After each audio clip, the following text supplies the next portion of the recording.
Douleur de genou et de fessier et j'arrive pas à marcher. Alors c'est une personne qui dans les commentaires me dit après que elle a aussi une vertèbre très abîmée au niveau L3. Donc c'est lombaire, troisième vertèbre. Donc sans surprise, c'est ce qu'on appelle une cruralgie plus ou moins sciatique. En tout cas, on dit fessialgie avec cruralgie. Donc tu as mal au fessier là qui se contracte parce qu'en fait tu es bien que dans cette position. Et dès que tu marches, il me dit, je marche, j'ai mal, mais normal, parce que quand tu marches, en fait, ça creuse le dos. Et dès qu'il creuse le dos, son dos, il va pas aimer ça du tout, puisqu'il est bien en hyperflexion. Bon, normalement, si tu as une douleur L3, L4, avec ruralgie, plus ou moins fessialgie, t'es vachement bien quand t'es au canapé. T'es peinard, tout au canapé, tout se passe bien, t'es assis, pas de problème. Tu te lèves ici, ça met en tension, ça va pas du tout. Et quand tu marches, c'est pareil, t'as besoin de creuser le dos, ça va pas du tout. Courir, c'est impossible. Donc, pour faire passer cette cruralgie slash fessialgie, il faut étirer les fessiers et il faut étirer le dos en rotation.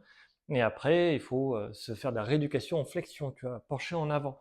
Et progressivement, seulement quand tu as bien cicatrisé, c'est là il faut recommencer à retrouver la capacité à se redresser, c'est-à-dire à creuser son dos. Mais d'abord, il faut se soigner en flexion.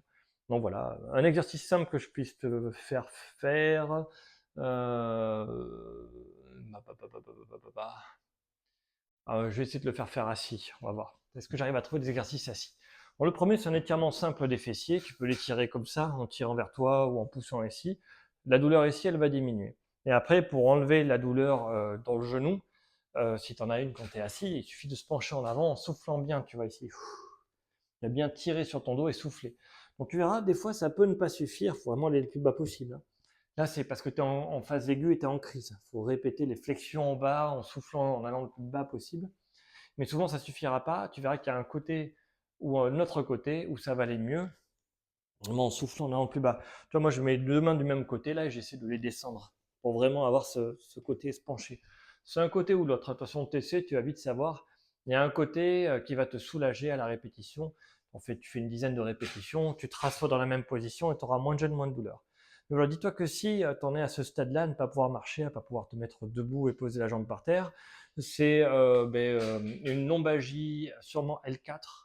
Euh, et cette lombalgie L4, elle est au stade aigu inflammatoire. Et donc c'est le moment ou jamais d'arrêter l'inflammation en ne tirant pas dessus, en faisant des mouvements qui diminuent la douleur. Si tu fais ça comme il faut, entre 2 jours et, si tu n'as pas de chance, 2 semaines, ça va complètement s'améliorer et tu pourras passer dans la phase suivante. Voilà, sachant que dis-toi que plus tu fais de drainage inflammatoire, plus tu as de chances de passer dans la phase suivante où tu pourras retrouver une position intermédiaire. Mais c'est très compliqué, il y a plusieurs phases. Le mieux, c'est d'aller voir des professionnels de santé, te faire suivre par eux. Parce que là, en 3 minutes, je peux t'expliquer juste comment on gère la phase inflammatoire.